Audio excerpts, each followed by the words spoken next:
أعوذ بالله من الشيطان الرجيم بسم الله الرحمن الرحيم ووصى بها إبراهيم بنيه ويعقوب يا بني إن الله اصطفى لكم الدين فلا تموتن إلا وأنتم مسلمون صدق الله مولانا العظيم وصدق وبلغ رسوله النبي الكريم ونحن على ذلك من الشاهدين الشاكرين والحمد لله رب العالمين. സത്യവിശ്വാസികളായ സഹോദരന്മാരെ സഹോദരിമാരെ, അല്ലാഹു സുബ്ഹാനഹു വ തആല നമുക്ക് നൽകിയ ഹിദായത്ത് എന്ന അനുഗ്രഹം, മുസ്ലിമായി ജീവിക്കാനും മുസ്ലിമായി മരിക്കാനും കിട്ടുന്ന ഭാഗ്യം, അത് യഥാവിധി ഉപയോഗപ്പെടുത്തുന്നവരാണ് യഥാർത്ഥ സത്യവിശ്വാസികൾ. ആ വിശ്വാസത്തോടുകൂടി സൽക്കർമ്മങ്ങളോടുകൂടി അള്ളാഹുവിനെ കണ്ടുമുട്ടുന്ന സത്യവിശ്വാസികളിൽ ഉൾപ്പെടണമെന്ന് ആദ്യമേ എന്നെയും പിന്നീട് നിങ്ങളിൽ ഓരോരുത്തരെയും ഞാൻ വസിയ്യത്ത് ചെയ്യുന്നു. അല്ലാഹു സുബ്ഹാനഹു വ തആല അതിനുള്ള തൗഫീഖ് നൽകി നമ്മെ അനുഗ്രഹിക്കുമാറാകട്ടെ. ഒരു ഇലക്ഷനും അതുമായി ബന്ധപ്പെട്ട ആരവങ്ങളും ആർപ്പുവിളികളും ഒക്കെ ഏതാണ്ട് അവസാനിച്ച് മനുഷ്യന്മാരൊക്കെ കുറച്ച് സമാധാനത്തിലായ ഒരു സന്ദർഭം. എങ്ങനെയൊക്കെ ഭൂമിയിൽ തങ്ങളും തങ്ങളെ പാർട്ടിയും ഒക്കെ ജയിക്കുന്നതിനും മറ്റുള്ളവരെ തോൽപ്പിക്കുന്നതിനും വേണ്ടി ചെയ്യാൻ പറ്റുമോ അതൊക്കെ ചെയ്ത് ആ വിഷയത്തിലൊക്കെ വലിയ സായുജ്യമടഞ്ഞ് തങ്ങളെ കൊണ്ടാവുന്നതൊക്കെ ചെയ്തു. അതിൽ സത്യവും നീതിയും ധർമ്മവും ഒക്കെ ഒരല്പം പോലും ഇല്ല എന്ന് ഉറപ്പുള്ള സന്ദർഭങ്ങളിൽ പോലും അതിനുവേണ്ടി വാദിക്കുകയും അതിനുവേണ്ടി നിലകൊള്ളുകയും ഒക്കെ ചെയ്ത് നമ്മൾ അവസാനം ഒരു ഇലക്ഷൻ പ്രക്രിയ പൂർത്തിയാക്കി.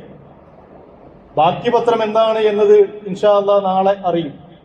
അതിലേക്ക് വിരൽ ചൂണ്ടാനല്ല ഞാൻ ഉദ്ദേശിക്കുന്നത്. ഒരു വിശ്വാസി എന്ന നിലക്ക് പലപ്പോഴും നമ്മൾ ഇത്തരം സന്ദർഭങ്ങളിൽ അതിര് കവിയുന്നു എന്നതൊരു യാഥാർത്ഥ്യമാണ്. രാഷ്ട്രീയത്തിലാണെങ്കിൽ നമുക്ക് എന്തുമാവാം, അവിടെ നീതിയും സത്യവും ധർമ്മവും ഒന്നും ഇല്ല, അതൊന്നും ഇല്ലാത്തിടമാണ് രാഷ്ട്രീയം എന്ന് സെക്യുലർ പാർട്ടികളും മതനിരാസ സംവിധാനങ്ങളുമൊക്കെ നമ്മളെ പഠിപ്പിച്ചത് അതേപടി പഠിക്കുകയും ഏറ്റുപാടുകയും ചെയ്തുകൊണ്ടാണ് മുസ്ലിം സമുദായവും അവരുടെ രാഷ്ട്രീയ കളത്തിൽ ഇറങ്ങുന്നത്. അതുകൊണ്ട് തന്നെ തങ്ങളുടെ എതിർചേരിയിലുള്ളവരെ തേജോവധം ചെയ്തും അവരെ എന്തൊക്കെ രീതിയിൽ അപകീർത്തിപ്പെടുത്തിയും എന്തൊക്കെ കളവുകൾ പ്രചരിപ്പിച്ചും അവർക്ക് 4 വോട്ട് കുറക്കാൻ പറ്റുമോ അത് ചെയ്യുന്ന കാര്യത്തിൽ ആരും പുറകോട്ടല്ല എന്നതാണ് യാഥാർത്ഥ്യം. ഇബ്രാഹിം നബി അലൈഹിസ്സലാമിന്റെ ഒരു വസിയത്താണ് സൂറത്തുൽ ബഖറയിൽ 132 ആയത്തായിട്ട് ഞാൻ നിങ്ങളെ ഓതി കേൾപ്പിച്ചു. നമ്മളെല്ലാവരും സത്യവിശ്വാസികളായിക്കൊണ്ട് ജീവിക്കുന്നു എന്നതാണ് യാഥാർത്ഥ്യം.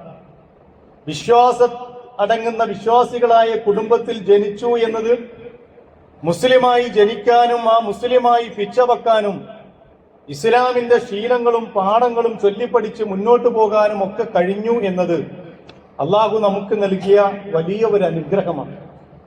നമ്മളെ കൂടെ ഈ ഭൂമിയിൽ ജീവിക്കുന്ന കോടാനുകോടി മനുഷ്യർക്ക് അള്ളാഹു നൽകിയിട്ടില്ലാത്ത ഒരു സംഗതിയാണ് അത് എന്ന് നമുക്കറിയാം. പക്ഷേ ഈ ഹിദായത്തിന്റെ മാർഗത്തിൽ തന്നെ ജീവിക്കുകയും മരിക്കുകയും ചെയ്യുക എന്നത് വേറെ ഒരു സംഗതിയാണ്. മുസ്ലിമായ കുടുംബത്തിൽ ജനിച്ചു എന്നതും മുസ്ലിമായ വേഷ സംവിധാനങ്ങളുടെയും ആചാരക്രമങ്ങളുടെയും ഒക്കെ ഞാൻ മുന്നോട്ട് പോകുന്നു എന്നതും ശരിയായിരിക്കെ തന്നെ ഇബ്രാഹിം നബി അലൈഹിസ്സലാം തങ്ങളുടെ മക്കളെ ഉപദേശിക്കുന്ന ഒരു വസിയ്യത്ത് ഇബ്രാഹിമു ബനീഹി വയാഖൂബ്. ഇബ്രാഹിം നബി അലൈഹിസ്സലാം തന്റെ മക്കളോട് വസിയ്യത്ത് ചെയ്തു. യാഖൂബ് നബി അലൈഹിസ്സലാം യാ ബനിയ ഇന്നല്ലാഹ അസ്തഫാ ലക്കുമുദ്ദീന, അല്ലയോ മക്കളെ, ഇന്നല്ലാഹ അസ്തഫാ ലക്കുമുദ്ദീന, നിങ്ങൾക്ക് ഞാനിതാ ദീനിനെ തെരഞ്ഞെടുത്ത് തന്നിരിക്കുന്നു. അതുകൊണ്ട് ഫലാ തമൂതുന്ന ഇല്ലാ വഅൻതും മുസ്ലിമൂൻ, നിങ്ങൾ മുസ്ലിങ്ങളായിക്കൊണ്ടല്ലാതെ മരണപ്പെടരുത്. മുസ്ലിങ്ങളായി മരണപ്പെടുക എന്നത് ഒരു വ്യക്തി തീരുമാനിക്കേണ്ട വിഷയമാണ്. പരിശുദ്ധ ഖുർആൻ പ്രവാചകന്മാരുടെ അധ്യാപനങ്ങൾ പഠിപ്പിച്ചിടത്തൊക്കെ തന്റെ മക്കളെയും കുടുംബത്തെയും അവർ ഉപദേശിച്ചിരുന്നു. നിങ്ങൾക്ക് വേണ്ടി ദീനിനെ ഞാൻ തെരഞ്ഞെടുത്ത് തന്നിരിക്കുന്നു, അതുകൊണ്ട് ആ ദീനനുസരിച്ച് നിങ്ങൾ ജീവിക്കുകയും ഫലാ തമൂതുന്ന ഇല്ലാ വഅൻതും മുസ്ലിമൂൻ. മരണം എന്നതൊരു യാഥാർത്ഥ്യമാണ്. അതിൽ നിന്ന് ഒളിച്ചോടാൻ നിങ്ങൾക്ക് ആർക്കും സാധ്യമല്ല. ഈ ആരവങ്ങളും ആർപ്പുവിളികളൊക്കെ അവസാനിച്ച് മയ്യത്ത് കട്ടിൽ കയറി പോകുന്ന ഒരു ദിവസമുണ്ട്. ആ ദിവസം വന്നെടുക്കുമ്പോ അസ്രായിൽ വന്നിട്ട് റൂഹ് പിടിക്കുമ്പോ നിങ്ങൾ മുസ്ലിമാണോ, ലാ ഇലാഹ ഇല്ലല്ലാഹ് എന്ന കലിമത്ത് തൗഹീദോടുകൂടി മരിക്കാൻ ഭാഗ്യം കിട്ടുമോ? യാ അയ്യത്തുഹൻ നഫ്സുൽ മുത്മഇന്ന ഇർജിഇ ഇലാ റബ്ബികി റാദിയതൻ മർദിയ ഫദ്ഖുലി ഫീ ഇബാദി വദ്ഖുലി ജന്നതി. അസ്രായിൽ വന്നിട്ട് പറയും, മലക്കുകൾ വന്നിട്ട് പറയും, യാ അയ്യത്തുഹൻ നഫ്സുൽ മുത്മഇന്ന, അല്ലയോ ശാന്തമായ ആത്മാവേ, ഇപ്പൊ യാതൊരു വേജാറും നിന്നെ പിടികൂടുന്നില്ല. ഇർജിഇ ഇലാ റബ്ബികി റാദിയതൻ മർദിയ, നീ നിന്നെ അള്ളാഹു തൃപ്തിപ്പെട്ടവനായും നീ അള്ളാഹുവിനെ തൃപ്തിപ്പെട്ടവനായും നീ മടങ്ങിക്കൊള്ളുക. ഫദ്ഖുലി ഫീ ഇബാദി വദ്ഖുലി ജന്നതി. ബാക്കി വർത്താനം പറഞ്ഞ അള്ളയാണ്, ബാക്കി വർത്താനം പൂരിപ്പിക്കുന്നത് അള്ളയാണ്. ഫദ്ഖുലി ഫീ ഇബാദി, എന്റെ അടിമകളുടെ കൂട്ടത്തിലേക്ക് പ്രവേശിച്ചു കൊള്ളുക. വദ്ഖുലി ഫീ ജന്നതി, എന്റെ സ്വർഗത്തിലേക്ക് പ്രവേശിച്ചു കൊള്ളുക. അപ്പൊ മുസ്ലിമായ കുടുംബത്തിൽ നമ്മൾ ജനിച്ചു എന്നതും ഞാൻ ആ ചിട്ടയിലും മട്ടത്തിലൊക്കെയാണ് പോണ് എന്നതൊക്കെ നമ്മളെ വാദമാണെങ്കിലും മുസ്ലിമായി മരിക്കുക എന്നത് അള്ളാഹുവിന്റെ തൗഫീഖുമായി ബന്ധപ്പെട്ടതാണ്. ഇബ്രാഹിം നബി അലൈഹി സ്വലാം അതുകൊണ്ടാണ് മക്കളെ ഉപദേശിച്ചത്, ഫലാ തമൂതുന്ന ഇല്ലാ വഅൻതും മുസ്ലിമൂൻ. മക്കളെ, മരിക്കാൻ എല്ലാവർക്കും മരണമുണ്ട്, പക്ഷെ മുസ്ലിമായി മരിക്കുക എന്നത് ജീവിതത്തിന്റെ പരമപ്രധാനമായ ഒരു സംഗതിയായി നിങ്ങൾ കാണണം. റസൂലുള്ളാഹി സ്വല്ലല്ലാഹു അലൈഹി വസല്ലം പറഞ്ഞു, ബാദിറു ഫിൽ അമാൽ, നിങ്ങൾ സൽക്കർമ്മങ്ങളിൽ മുന്നേറണം. ഫിത്നൻ കഖത്ഇൽ ലൈലിൽ മുദ്ലിം, അതിൽ നിന്ന് തെറ്റിച്ചു കളയുന്ന സംഗതികൾ എന്ന് പറഞ്ഞാൽ രാത്രിയുടെ കഷ്ണങ്ങൾ പോലെയാണ്. യുസ്ബിഹു റജുലു ഫിഹാ മുഅ്മിനൻ, ഒരു മനുഷ്യൻ പ്രഭാതത്തിൽ അവൻ സത്യവിശ്വാസിയായിക്കൊണ്ട് ജീവിക്കുമ്പോൾ യുംസി കാഫിറൻ, വൈകുന്നേരമാകുമ്പോഴേക്ക് ചിലപ്പോൾ അവൻ കുഫറിലായിരിക്കും ഉണ്ടാവുക. അവ യുംസി മുഅ്മിനൻ വ യുസ്ബിഹു കാഫിറൻ, ഇനി വൈകുന്നേരം മുഅ്മിനായി കാഫിറായ ആള് നേരം വെളുക്കുമ്പോൾ ഒരു പക്ഷേ മുസ്ലിമാകും. യബീഉ ദീനഹു ബിഅർളിൻ മിനദ് ദുനിയ, ദുനിയാവിന്റെ താല്പര്യത്തിന് വേണ്ടി അവൻ അവന്റെ ദീനിനെ കച്ചവടം ചെയ്യും. അതുകൊണ്ട് ഈ ഇസ്ലാം കുഫ്ർ എന്ന് പറയുന്നത് ഒരു വിശ്വാസിയുടെ ജീവിതത്തിൽ അങ്ങോട്ടും ഇങ്ങോട്ടും ഒക്കെ മാറി വരുന്ന ഒരു സംഗതിയാണ് എന്ന് റസൂലുള്ളാഹി സ്വല്ലല്ലാഹു അലൈഹി വസല്ലം പഠിപ്പിച്ചു. അതുകൊണ്ട് ഏറ്റവും വലിയ ശ്രമം, പ്രാർത്ഥന എന്ന് പറയുന്നത് ഞാനൊരു മുസ്ലിമായി കൊണ്ട് മരിക്കുക എന്നതാണ്. അതിന് വേണമെങ്കിൽ മുസ്ലിമായി കൊണ്ട് ജീവിക്കണം. മുസ്ലിമായി കൊണ്ട് ജീവിക്കുന്ന ഒരു മനുഷ്യന് മാത്രമേ മുസ്ലിമായി കൊണ്ട് മരിക്കാൻ റസൂലുള്ളാഹി സ്വല്ലല്ലാഹു അലൈഹി വസല്ലം പഠിപ്പിച്ചു. പരിശുദ്ധ ഖുർആൻ പഠിപ്പിച്ച അഫമൻ ശറഹല്ലാഹു സദ്റഹു ലിൽ ഇസ്ലാം, ഏതെങ്കിലും ഒരു മനുഷ്യന്റെ ഹൃദയത്തെ നാം ഇസ്ലാമിന് വേണ്ടി വിശാലമാക്കി കൊടുത്താൽ ഫഹുവ അലാ നൂരിൻ മിർ റബ്ബിഹി, അവൻ അവന്റെ റബ്ബിന്റെ പ്രകാശത്തിലാണ് ജീവിച്ചുകൊണ്ടിരിക്കുന്നത്. അപ്പൊ ഇസ്ലാം ഹൃദയത്തിലേക്ക് കടക്കുകയും അതനുസരിച്ച് ജീവിതവുമായി മുന്നോട്ട് പോവുകയും ചെയ്യുക എന്നത് അള്ളാഹുവിന്റെ അനുഗ്രഹവുമായി ബന്ധപ്പെട്ട വിഷയമാണ്. ഫവൈലുൽ ഖാസിയത്തി ഖുലൂബുഹും മിൻ ദിക്രില്ലാഹ്, അള്ളാഹിന്റെ ദിക്റിൽ നിന്ന് ഹൃദയത്തെ മാറ്റി നിർത്തി കഠിന ഹൃദയരായി, ഹൃദയത്തിന് യാതൊരു ഒരു അർത്ഥത്തിലുള്ള പടച്ചവനെ കുറിച്ചുള്ള ഒരു പേടിയുമില്ലാതെ ഖാസിയത്ത് ഖുലൂബായി ഹൃദയകാഠിന്യത്തോടു കൂടി ജീവിക്കുന്നവർ ഉലൈക ഫീ ളലാലിൻ മുബീൻ, അങ്ങേയറ്റത്തെ വഴികേടിലാണ് ഇവരുള്ളത് എന്ന് പരിശുദ്ധ ഖുർആന പഠിപ്പിക്കുന്നത്. അതുകൊണ്ട് തന്നെ പ്രവാചകൻ തിരുമേനി സ്വല്ലല്ലാഹു അലൈഹി വസല്ലമയുടെ പ്രാർത്ഥനകൾ എപ്പോഴും പഠിപ്പിക്കുന്ന ബുഖാരി മുസ്ലിം ഒക്കെ പ്രാർത്ഥന പഠിപ്പിച്ച കൂട്ടത്തിൽ വലിയ പ്രാർത്ഥന റസൂൽ എപ്പോഴും പ്രാർത്ഥിക്കാറുണ്ടായിരുന്ന ഒരു പ്രാർത്ഥന ഉണ്ടായിരുന്നു. കാന റസൂലുള്ളാഹി സ്വല്ലല്ലാഹു അലൈഹി വസല്ലം യഖൂൽ അല്ലാഹുമ്മ അസ്ലിഹ് ലി ദീനി അല്ലദീ ഹുവ ഇസ്മത്തു അംരി, പടച്ചവനെ എന്റെ ദീൻ എനിക്ക് നന്നാക്കി തരണം, അതിലാണ് എന്റെ കാര്യങ്ങളുടെ കിടപ്പ്, എന്റെ അടിസ്ഥാനം അതാണ്. വഅസ്ലിഹ് ലി ദുനിയാനല്ലത്തി ഫീ ആശി, എന്റെ ദുനിയാവിനെ എനിക്ക് നന്നാക്കി തരണം, അതിലാണ് എന്റെ ഉപജീവനമുള്ളത്, ഞാൻ ജീവിക്കുന്നത് ഈ ദുനിയാവിലാണ്. ഇനി ദുനിയാവിന് ശേഷം ഞാൻ മടങ്ങി വരുന്ന ആഖിറത്തിനെ പടച്ചവനെ എനിക്ക് നീ ഖൈറാക്കണം. ജീവിതത്തെ എല്ലാ ഖൈറോടും കൂടി പടച്ചവനെ നീ എനിക്ക് വർദ്ധിപ്പിച്ചു തരണം. എന്റെ മരണം എല്ലാ ഷർറിൽ നിന്നും എല്ലാ പ്രയാസങ്ങളിൽ നിന്നും തടുത്തു മാറ്റപ്പെട്ട ഭാഗ്യവാന്മാരുടെ മരണമാക്കണമെന്ന് റസൂലുള്ളാഹി സ്വല്ലല്ലാഹു അലൈഹി വസല്ലം എപ്പോഴും പ്രാർത്ഥിക്കാറുണ്ടായിരുന്നു എന്ന് ഹദീസ് ഗ്രന്ഥങ്ങളിൽ നമ്മൾ കാണുന്നു. അതാ ഞാൻ പറഞ്ഞത്, വിശ്വാസിയായി ജീവിക്കുക എന്നത് പ്രവാചകന്മാരുടെ കുടുംബങ്ങൾക്ക് പോലും അള്ളാഹ് പലപ്പോഴും കൊടുക്കാത്ത ഭാഗ്യമാണ്. നിങ്ങൾ നോക്ക്, നൂഹ് നബി അലൈഹി ഇസ്ലാമിന്റെ ഭാര്യ 950 കൊല്ലക്കാലം പ്രബോധനം നടത്തിയ പ്രവാചകനാണ് നൂഹ് നബി അലൈഹി ഇസ്ലാം. പക്ഷേ നൂഹ് നബി അലൈഹി ഇസ്ലാമിന്റെ ഭാര്യയെ കുറിച്ച് ഖുർആൻ ഉദാഹരണമായി, സത്യനിഷേധികളുടെ ഉദാഹരണമായിട്ട് പറയാൻ മാത്രം നിഷേധത്തിന്റെ ഉടമയായിരുന്നു അവര്. ലൂത്ത് നബി അലൈഹി ഇസ്ലാമിന്റെ ഭാര്യ, അവര് രണ്ടുപേരെയും കുറിച്ച് ഖുർആൻ പറഞ്ഞു, ളറബല്ലാഹു മസലൻ ലില്ലദീന കഫറു, നിഷേധികളുടെ ഉദാഹരണമായിട്ട് നാം ഉദാഹരിച്ചിരിക്കുന്ന ഇംറഅത്ത നൂഹിം ഇംറഅത്ത ലൂത്ത്. ഒന്ന് നൂഹ് നബിയുടെ ഭാര്യ, രണ്ടാമത്തത് ലൂത്ത് നബി അലൈഹി ഇസ്ലാമിന്റെ ഭാര്യ. കാനത്താ തഹത അബ്ദൈനി മിൻ ഇബാദിന, നമ്മുടെ രണ്ട് സ്വാലിഹീങ്ങളായ രണ്ട് അടിമകളുടെ കീഴിലാണ്, അവരുടെ ഭാര്യമാരായിരുന്നു. പക്ഷേ ഫഖാനതാഹുമ, ആ രണ്ട് പ്രവാചകന്മാരെയും അവർ വഞ്ചിച്ചു. ഫലം യുഗ്നിയ അൻഹുമാ മിനല്ലാഹി ശൈഅ, അല്ലാഹുവിങ്കിൽ നിന്നുള്ള ഒരു നന്മയും ഒരു സംഗതിയും ഈ പ്രവാചകന്മാരുടെ പത്നിമാരാണ് എന്നതിന്റെ പേരിൽ അവർക്ക് കിട്ടിയില്ല. വഖീല ദുഖലൻ നാറ മഅദ്ദാഖിലീൻ, അവസാനം അവരോട് പറയപ്പെട്ട വാചകം പരിശുദ്ധ ഖുർആൻ പഠിപ്പിച്ചത്, നരകാവകാശികളുടെ കൂടെ നിങ്ങൾ നരകത്തിൽ പ്രവേശിച്ചുകൊള്ളുക. ഇബ്രാഹിം നബി അലൈഹി ഇസ്ലാമിന്റെ പിതാവ് ആസറിനെ കുറിച്ച് ഹദീസ് ഗ്രന്ഥങ്ങളിൽ കാണുന്ന ഒരു സംഗതിയുണ്ട്. യുൽഖാ ഇബ്രാഹിം അബാഹു ആസറ യൗമൽ ഖിയാമ, അന്ത്യദിനത്തിൽ ഇബ്രാഹിം നബി അലൈഹി ഇസ്ലാം തന്റെ പിതാവായ ആസറിനെ കണ്ടുമുട്ടുന്നു. അവിടുന്ന് വഅലാ വജ്ഹി ആസറ ഖതറത്തുൻ വഖബറ, ആസറിന്റെ മുഖമാകെ പൊടിപടലങ്ങളാൽ അങ്ങേയറ്റം പ്രയാസത്തോടു കൂടിയുള്ള ആസർ. ഫയഖൂലു ലഹു ഇബ്രാഹിം, ഇബ്രാഹിം നബി അലൈഹി ഇസ്ലാം അദ്ദേഹത്തോട് ചോദിക്കുന്നു, അലം അഖുല്ലക ലാ തുസീനി, എന്നോട് ധിക്കാരം കാണിക്കരുത്, എന്നെ ധിക്കരുത്, ഞാൻ കൊണ്ടുവന്ന ഈ പടച്ചതമ്പുരാനുമായി ബന്ധപ്പെട്ട വിഷയത്തിൽ നിങ്ങൾ ധിക്കാരം കാണിക്കരുത് എന്ന് ഞാൻ നിങ്ങളോട് പറഞ്ഞിരുന്നില്ലേ? ഫൽയൗമ ലാ അഅസീക ഫഖാല അബൂഹു ഫയഖൂലു അബൂഹു ഫൽയൗമ ലാ അഅസീക യാ ഇബ്രാഹിം, ഇന്ന് ഞാൻ നിന്നോട് ധിക്കാരം കാണിക്കൂല ഇബ്രാഹിമേ, ഞാൻ പെട്ടുപോയി. വിശദമായ ഒരു ഹദീസാണ്.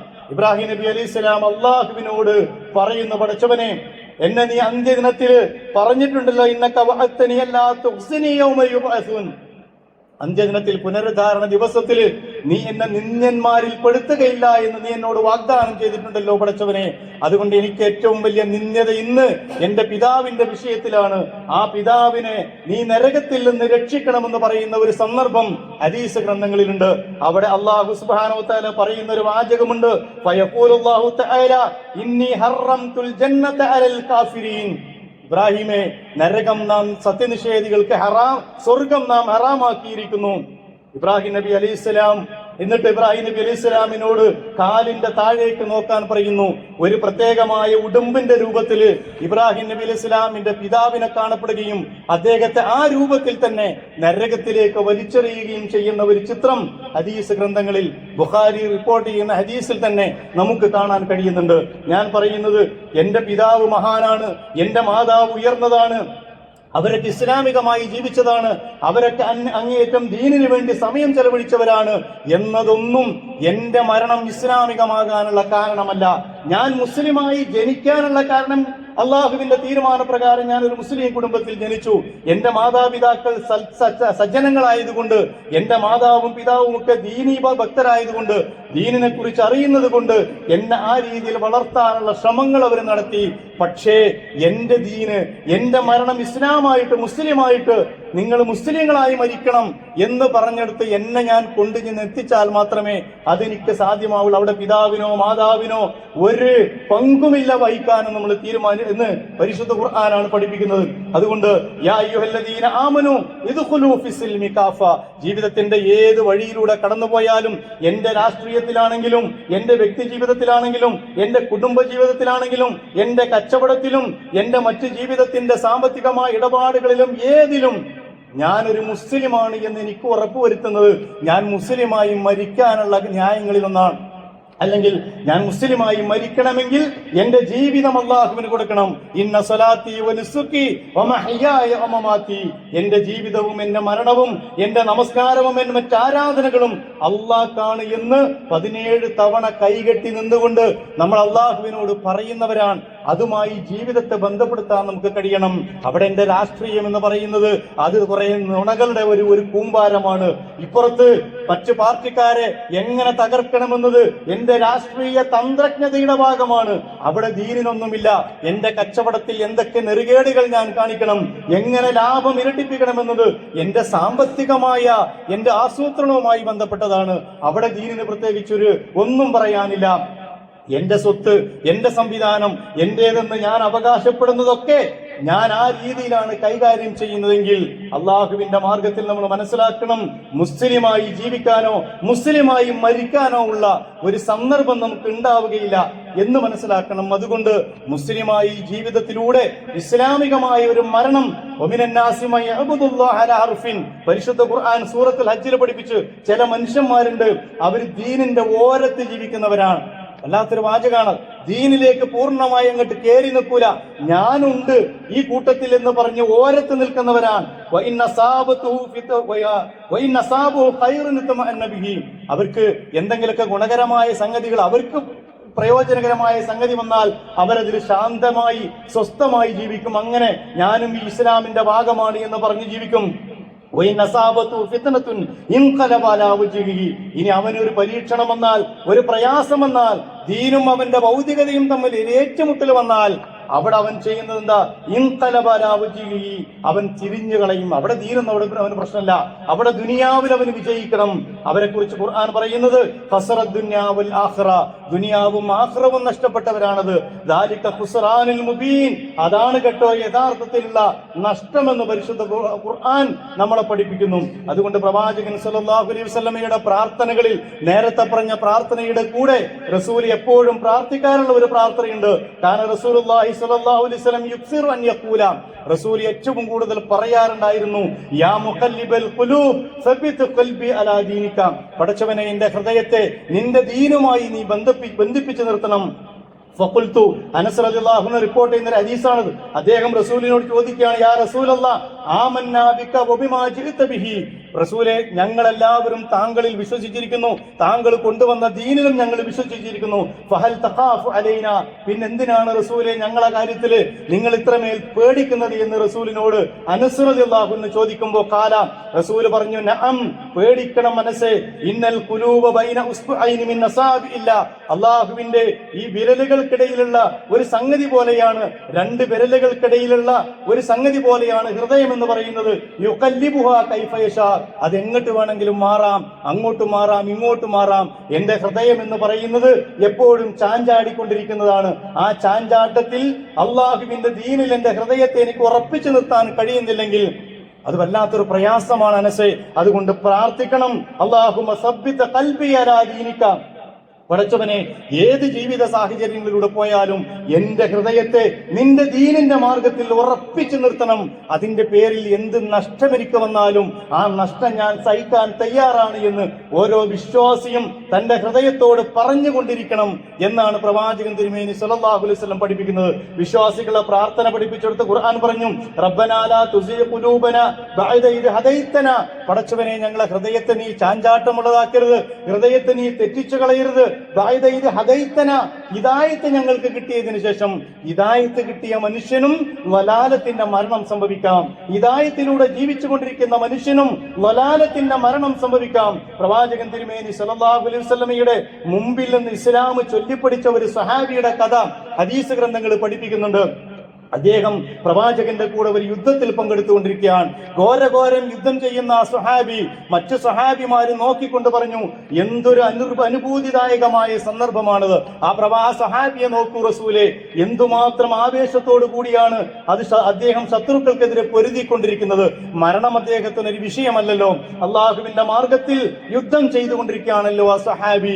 അദ്ദേഹത്തോട് വല്ലാത്ത അനുഗ്രഹം അള്ളാഹു അദ്ദേഹത്തിന് ചെയ്തു കൊടുത്തിരിക്കുന്നു എന്ന് പറയുന്ന സന്ദർഭത്തിൽ പ്രവാചകൻ തിരുമേനി സല്ലല്ലാഹു അലൈഹി വസല്ലം പറഞ്ഞു, ആ മനുഷ്യൻ നരകത്തിലാണ് കേട്ടോ, ആ മനുഷ്യൻ നരകത്തിലാണ്.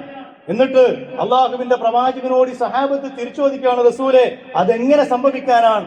ദീനിന്റെ മാർഗത്തിൽ ഏറ്റവും മഹത്തായ കർമ്മമാണല്ലോ അള്ളാഹിന്റെ മാർഗത്തിൽ യുദ്ധം ചെയ്യുക, അള്ളാഹുവിന് വേണ്ടി സമരം ചെയ്യുക. ജീവൻ ബലിയർപ്പിക്കുന്നതിനേക്കാൾ മഹത്തായ സംഗതി എന്താ ഉള്ളത്? ആ മാർഗത്തിൽ പോരാടിക്കൊണ്ടിരിക്കുന്ന ഒരു സഹാബിയെ കുറിച്ചാണല്ലോ പ്രവാചകരെ നിങ്ങൾ ഈ പറയുന്നത് എന്ന് പറഞ്ഞപ്പോൾ റസൂലുള്ളാഹി സ്വല്ലല്ലാഹു അലൈഹി വസല്ലം പറഞ്ഞു, നിങ്ങൾ ഒരൽപ്പം ക്ഷമിക്കുക, എന്നിട്ട് അദ്ദേഹത്തെ തന്നെ നിങ്ങൾ നോക്കിക്കൊണ്ടിരിക്കുക എന്ന് പ്രവാചകൻ തിരുമേനി സ്വല്ലല്ലാഹു അലൈഹി വസല്ലം പറഞ്ഞു.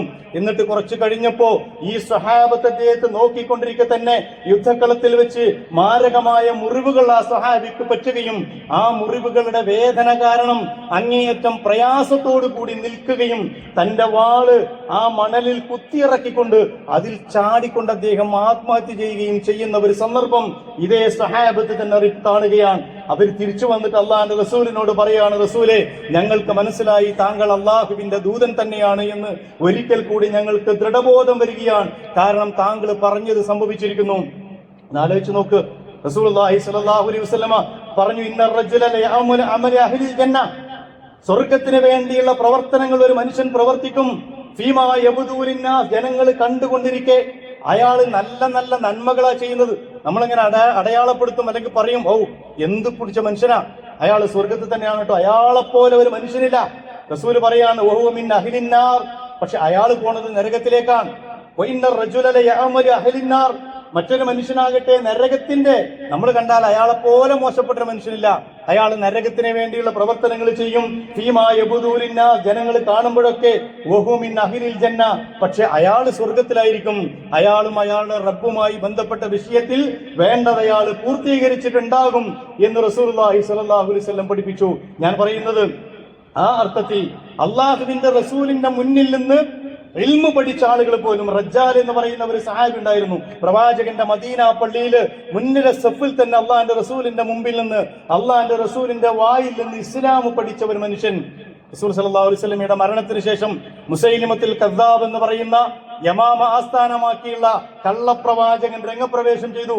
അബൂബക്കർ സിദ്ദീഖ് റളിയല്ലാഹു അൻഹുവിന്റെ കാലത്ത് അവിടെയുള്ള പുതുതായിട്ട് ഇസ്ലാമിലേക്ക് വന്ന ആളുകളെ മുഴുവൻ മുർത്തദാക്കിക്കൊണ്ടിരിക്കുകയാണ്. മുസൈലിമത്തുൽ കദ്ദാബ്, കദ്ദാബ് എന്നത് പിന്നീട് അവന് ചേർത്ത് കൊടുത്തതാണ്, മുസൈലിമയാണ്. ആ മുസൈലിമയെ നന്നാക്കാനും അവന്റെ ഷർറിൽ നിന്ന് ആളുകളെ രക്ഷപ്പെടുത്താനും വേണ്ടി റജ്ജാൽ എന്ന് പറയുന്ന ഒരു സ്വഹാബിയെ, അള്ളാന്റെ റസൂലിന്റെ ശിഷ്യനായ ഒരു സ്വഹാബിയെ യമാമയിലേക്ക് അയക്കുകയാണ്. അവിടെ വെച്ചെന്ന് ആ മനുഷ്യന്മാരെ മുഴുവൻ ഹിദായത്തിലാക്കണമെന്ന് പറഞ്ഞ് അയക്കുന്ന ഈ സ്വഹാബി അവിടെ ചെന്ന് ഏറെ വൈകാതെ മുസൈലിമയുടെ പാർട്ടിയിൽ ചേരുകയും ഏറ്റവും വലിയ ദജ്ജാലായി മാറുകയും ചെയ്തു. അയാളുടെ പ്രവർത്തനം വഴി ഒരുപാട് ആളുകൾ വീണ്ടും ഇസ്ലാമിൽ നിന്ന് മുർത്തദാകുന്ന ഒരു സംഗതി ഉണ്ടായി. അവസാനം യമാമയിൽ വെച്ച് നടന്ന മുസൈലിമയും സൈന്യവും ഇസ്ലാമിന്റെ സൈന്യവും തമ്മിൽ നടന്ന യുദ്ധത്തിലാണ് ഈ റജ്ജാൽ എന്ന് പറയുന്ന സഹാബി അള്ളാഹുവിന്റെ റസൂലിന്റെ സഹാബികളാൽ മരണപ്പെടുന്നത്, അദ്ദേഹം കാഫിറായ മരണം വരിക്കുന്നത്. ഞാൻ പറയുന്നത് നമ്മുടെ ജീവിതത്തിന്റെ അടിസ്ഥാനം നമ്മൾ തന്നെ ഉണ്ടാക്കേണ്ടതാണ്. നമ്മൾ എങ്ങനെ ജീവിക്കണം, എങ്ങനെ മരിക്കണം എന്നത് നമ്മളുമായി ബന്ധപ്പെട്ട വിഷയമാണ്. അവിടെ എന്റെ ദീനിന്റെ കാര്യങ്ങൾ ഞാൻ ചിട്ടപ്പെടുത്തണം, എന്റെ ജീവിതം ആ രീതിയിലൂടെ കൊണ്ടുപോകാൻ എനിക്ക് കഴിയണം. അവസാനം മരണത്തിന്റെ സന്ദർഭം എപ്പോ മരിക്കുന്നു ഒരാൾക്കും പറയാൻ സാധ്യമല്ല. നമ്മളെല്ലാവരും ആലോചിച്ചുകൊണ്ടിരിക്കുന്നത് ഒന്ന് ശരിയാക്കണം, കുറച്ചും കൂടെ ഒക്കെ നേരാവട്ടെ. എന്നെ സംബന്ധിച്ചിടത്തോളം മരണത്തെക്കുറിച്ച് ചിന്തിക്കാനുള്ള സമയമായിട്ടില്ല. ഞാനിപ്പോ യുവാവാണ്, അല്ലെങ്കിൽ 40-കാരനാണ്, 45-കാരനാണ്, 50-കാരനാണ്. നോർമലി എനിക്കൊരു 10-20 കൊല്ലം കൂടിയൊക്കെ ജീവിതമുണ്ട് എന്നാണ് ഓരോരുത്തരുടെയും ചിന്ത. അങ്ങനെ ചിന്തിക്കാനാണ് നമുക്ക് താല്പര്യം. നാളെ മരണം വരുമെന്ന് ചിന്തിക്കാൻ താല്പര്യപ്പെടുന്നവരാരും ഇക്കൂട്ടത്തിൽ ഞാനടക്കണ്ടാവൂല. എല്ലാവർക്കും മരണത്തെ പേടി തന്നെയാണ്. പക്ഷേ പേടിച്ചുകൊണ്ട് ഒരാളെയും മരണം സമീപിക്കാതിരുന്നിട്ടില്ല. അയാൾക്ക് വല്ലാത്ത പേടിയാണ്, തൽക്കാലം അങ്ങോട്ട് പോണ്ട എന്ന് ഒരാത്മാവിനെ കുറിച്ചും അസ്രായിൽ ഇന്ന് വരെ ചിന്തിച്ചിട്ടുമില്ല എന്ന് നമുക്കറിയാം. പേടിക്കുകയല്ല വേണ്ടത്, ഒരുങ്ങുകയാണ് വേണ്ടത്. എന്റെ ജീവിതം ഇങ്ങനെ മുന്നോട്ട് പോയാൽ എന്റെ രാഷ്ട്രീയവും എന്റെ സാംസ്കാരികവും എന്റെ സാമൂഹികവും എന്റെ സാമ്പത്തികവും എന്റെ ഇടപാടുകളും ഒക്കെ ഞാൻ ഈ പറഞ്ഞ രീതിയിൽ ദുനിയാവിന് വേണ്ടിയാണ് ക്രമപ്പെടുത്തുന്നതെങ്കിൽ എന്റെ മരണം കാഫിറായിട്ടായിരിക്കും, എന്റെ മരണം മുസ്ലിമായിട്ടായിരിക്കുകയില്ല.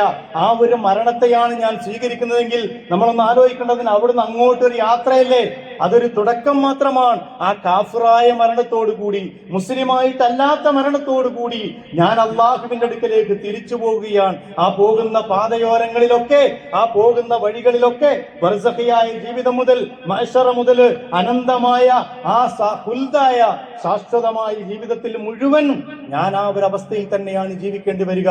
അള്ളാഹു കാത്തു രക്ഷിക്കുമാറാകട്ടെ. യൂസുഫ് നബി അലൈഹി സ്വലാമിന്റെ പ്രാർത്ഥന പരിശുദ്ധ ഖുർആൻ പഠിപ്പിക്കുന്നുണ്ട്. യൂസുഫ് നബി അലൈഹി സ്വലാം എന്ന് പറയുന്നത് അള്ളാഹു വലിയ അനുഗ്രഹം ചെയ്ത, ഒരുപാട് പരീക്ഷണങ്ങളിലൂടെ കടന്നുപോയതിനു ശേഷം ഒരുപാട് അനുഗ്രഹങ്ങൾ ചെയ്തു കൊടുത്ത ഒരു പ്രവാചകനാണ്. ആ പ്രവാചകന്റെ പ്രാർത്ഥന ഖുർആൻ പഠിപ്പിച്ചു. റബ്ബി ഖദ് ആതൈതനീ മിനൽ മുൽക്ക്, മിസ്റിന്റെ അധികാരം നീ എനിക്ക് നൽകി. പടച്ചവനെ, ഞാൻ ഇന്ന് മിസ്റിന്റെ അധികാരം കയ്യിലുള്ളവനാണ്. വഅല്ലംതനീ മിൻ തഅ്വീലിൽ ഹദീസ്, മാത്രമല്ല ലോകത്തൊരു മനുഷ്യനും കൊടുത്തിട്ടില്ലാത്ത രീതിയിൽ സ്വപ്നങ്ങളുടെ അതിന്റെ വിശദീകരണം, സ്വപ്നത്തിൽ എന്താണ് സ്വപ്നത്തിൽ കാണുന്നത് എന്ന് അതിന്റെ വിശദീകരണം പഠിപ്പിച്ചു തന്നിട്ടുണ്ട് നീ എനിക്ക്. ഫാത്തിറുസ് സമാവാതി വൽ അർദ്, നീ ആകാശഭൂമികളുടെ സൃഷ്ടാവാൻ. അന്ത വലിയ്യും ഫിദ്ദുന്യാ വൽ ആഖിറ, അതുപോലെ തന്നെ ആ ഇഹലോകത്തും പരലോകത്തും നീയാണ് റബ്ബേ രക്ഷാധികാരി. തവഫനി മുസ്ലിമൻ വഅൽഹിഖ്നി ബിസ്സാലിഹീൻ. പക്ഷെ ഇതൊന്നും എന്നെ സംബന്ധിച്ചോളം വലിയ വലിയ സംഗതികളല്ല. ഇതൊക്കെ സുലൈമാൻ നബി ഇസ്ലാമിന്റെ പ്രാർത്ഥന പഠിപ്പിച്ചെടുത്തും ഈ പ്രാർത്ഥന പഠിച്ചവൻ അടയാളപ്പെടുത്തുന്നുണ്ട്, എന്നെ നീ മുസ്ലിമായി മരിപ്പിക്കണമെന്ന്. തവഫനി മുസ്ലിമൻ വഅൽഹിഖ്നി ബിസ്സാലിഹീൻ, എന്നെ മുസ്ലിമായി മരിപ്പിക്കുകയും സ്വാലിഹികളിൽ ഉൾപ്പെടുത്തുകയും ചെയ്യണം എന്ന് യൂസുഫ് നബി അലൈഹി സ്വലാം അള്ളാഹുവിനോട് പ്രാർത്ഥിച്ചത് പരിശുദ്ധ ഖുർആൻ നമ്മളെ പഠിപ്പിക്കുന്നു. എന്റെ പ്രിയപ്പെട്ട സഹോദരന്മാരെ, നമ്മുടെ ജീവിതം നമ്മുടെ കയ്യിലാണ്. അതാർക്കും നമ്മൾ വകവെച്ചു കൊടുക്കുന്നതാവരുത്. ആ ജീവിതത്തിൽ ഒരൊറ്റ ജീവിതം മാത്രമേ നമുക്ക് തന്നിട്ടുള്ളൂ. ഈ ജീവിതം അള്ളാഹുവിന്റെ പരീക്ഷണശാലയാണ് എന്ന് 1000 തവണ നമ്മളെ പഠിപ്പിച്ചതാണ്. ആ പരീക്ഷണശാലയിൽ വിജയവും ഉണ്ടാകും, പരാജയവും ഉണ്ടാകും. ആ വിജയത്തിലാണ് നമ്മുടെ പര്യവസാനം ആയിത്തീരേണ്ടത്. തവഫനി മുസ്ലിമൻ, നമ്മുടെ ജീവിതത്തിന്റെ ഏറ്റവും വലിയ പ്രാർത്ഥന, റബ്ബിന്റെ മുമ്പിൽ നമ്മുടെ ഏറ്റവും വലിയ കരച്ചില്, തവഫനി മുസ്ലിമൻ, പടച്ചവനെ എന്നെ നീ മുസ്ലിമായി മരിപ്പിക്കണം. അങ്ങനെ മരിക്കാൻ ആവശ്യമായ സംവിധാനങ്ങൾ എനിക്ക് നൽകണം. അതിൽ നിന്ന് എന്നെ തെറ്റിച്ചു കളയുന്ന എല്ലാത്തിൽ നിന്നും പടച്ചവനെ നീ എന്നെ മാറ്റിക്കളയണം. യാ മുഖല്ലിബൽ ഖുലൂബ് സബ്ബിത് ഖൽബി അലാ ദീനിക, നിന്റെ ദീനിന്റെ മാർഗത്തിൽ ഉറപ്പിച്ചു നിർത്തുന്ന രീതിയിൽ എന്റെ ഹൃദയത്തെ നീ ഉറപ്പിച്ചു നിർത്തണം എന്ന് നിരന്തരമായി പ്രാർത്ഥിക്കുക മാത്രമല്ല അതിനുവേണ്ടി പ്രവർത്തിക്കുകയും ചെയ്യണം. അല്ലാഹു സുബ്ഹാനഹു വ തആല നമുക്ക് നൽകിയ ആയുസ്സും ആരോഗ്യവും ആ മാർഗത്തിലാണ് നമ്മൾ ചെലവഴിക്കേണ്ടത്. അത് മറ്റേതെങ്കിലും സംവിധാനത്തിൽ നമ്മൾ എന്തുമാത്രമാണ് പണിയെടുക്കുന്നത് നിങ്ങൾ ആലോചിച്ച് നോക്ക്. രാവും പകലും നമുക്ക് പ്രശ്നമല്ല, ഊണും ഉറക്കവും നമുക്ക് പ്രശ്നമല്ല. നമുക്ക് ഇഷ്ടപ്പെട്ട രാഷ്ട്രീയത്തിന് വേണ്ടി, നമുക്ക് ഇഷ്ടപ്പെട്ട കളിതമാശകൾക്ക് വേണ്ടി, നമുക്ക് ഇഷ്ടപ്പെട്ട ജീവിത സൗകര്യങ്ങൾക്ക് വേണ്ടി എന്തും എങ്ങനെയും ത്യജിക്കാൻ നമ്മൾ തയ്യാറാണ്. പക്ഷെ ആ ത്യജിക്കലും ആ പണിയെടുക്കലും ഒക്കെ അള്ളാന്റെ മാർഗത്തിലാണെങ്കിലോ ഒന്ന് ആലോചിച്ച് നോക്ക്, എന്തുമാത്രം സൗഭാഗ്യവാന്മാരായിരിക്കും നമ്മൾ. പക്ഷെ പലപ്പോഴും ആ അടയാളപ്പെടുത്തൽ പലതും ദുനിയാവിന് വേണ്ടി മാത്രമുള്ളതാണ്. ദുനിയാവിന് വേണ്ടി മാത്രം എന്നല്ല, ആ ദുനിയാവില് അത് പരലോകത്തേക്ക് ഷർറാകുന്ന രീതിയിൽ, നമുക്ക് ഗുണകരമല്ലാത്ത രീതിയിലുള്ള പ്രവർത്തനങ്ങളിലാണ് പലപ്പോഴും നമ്മളുള്ളത്. അതുകൊണ്ട് എന്റെ പ്രിയപ്പെട്ട സഹോദരന്മാരെ, നമ്മൾ ഓരോരുത്തരും തിരിച്ചറിവ് നേടേണ്ടവരാണ്. അറിവിനേക്കാൾ വലിയ തിരിച്ചറിവ് നമുക്കുണ്ടാകണം. എന്റെ ജീവിതം, എനിക്ക് എന്റെ ഏറ്റവും വലിയ ഒരു ആഗ്രഹം, തവഫനി മുസ്ലിമൻ, പടച്ചവനെ നീ എന്നെ മുസ്ലിമാക്കി മരിപ്പിക്കണം. ആ മുസ്ലിമായി മരിക്കാൻ ഞാൻ എന്താണ് ചെയ്യേണ്ടത്? ഈ സന്ദർഭത്തിൽ അസ്രായേൽ വന്ന് എന്റെ റൂഹിനെ പിടിച്ചുകൊണ്ട് പോവുകയാണെങ്കിൽ ഞാൻ ഏത് പട്ടികയിലാണ് പെടുക? രണ്ടാലൊരു കോളമേ ഉള്ളൂ, ഒന്നുകിൽ മുസ്ലിമിന്റെ കോളം അല്ലെങ്കിൽ കാഫിറിന്റെ കോളം. ആ രണ്ടാലൊരു കോളത്തിൽ ഞാൻ പെടും. അതിന് തീർച്ചയാണ്. ഏത് കോളത്തിൽ പെടണം ഞാൻ, എന്റെ കുടുംബം, എന്റെ മക്കള് ഏത് കോളത്തിലാ പെടേണ്ടത് എന്ന് തീരുമാനിക്കാൻ അള്ളാഹു നമുക്ക് ഖിയാർ തന്നിട്ടുണ്ട്. അതിനുള്ള അവകാശം നമുക്ക് തന്നിട്ടുണ്ട്. അതിനുള്ള തെരഞ്ഞെടുപ്പിനുള്ള സ്വാതന്ത്ര്യം തന്നിട്ടുണ്ട്. ആ സ്വാതന്ത്ര്യം ദീനിനു വേണ്ടി ഉപയോഗപ്പെടുത്തുന്ന സത്യവിശ്വാസികളെ കൂട്ടത്തിലാണ് നമ്മൾ ഉൾപ്പെടേണ്ടത്. അല്ലെങ്കിൽ നേരത്തെ പറഞ്ഞതുപോലെ ഖസ്റത്ത് ദുനിയാവുൽ ആഖിറ, ദുനിയാവും ആഖിറവും നഷ്ടപ്പെട്ട കൂട്ടത്തിലായിരിക്കും നമ്മൾ ഉണ്ടാവുക. അല്ലാഹു സുബ്ഹാനഹു വ തആല ഈമാനോടുകൂടി ജീവിച്ച് ഈമാനോടുകൂടി മരിച്ച് മുസ്ലിമായി ജീവിച്ച് മുസ്ലിമായി മരിക്കുന്ന സത്യവിശ്വാസികളെ കൂട്ടത്തിൽ എന്നെയും നിങ്ങളെയും ഉൾപ്പെടുത്തി അനുഗ്രഹിക്കുമാറാകട്ടെ. അഖൂലു ഖൗലി ഹാദാ അസ്തഗ്ഫിറുല്ലാഹ ലി വലക്കും വലിജമീഇൽ മുസ്ലിമീന വൽ മുഅ്മിനീൻ അജ്മഈന യാ റബ്ബൽ ആലമീൻ.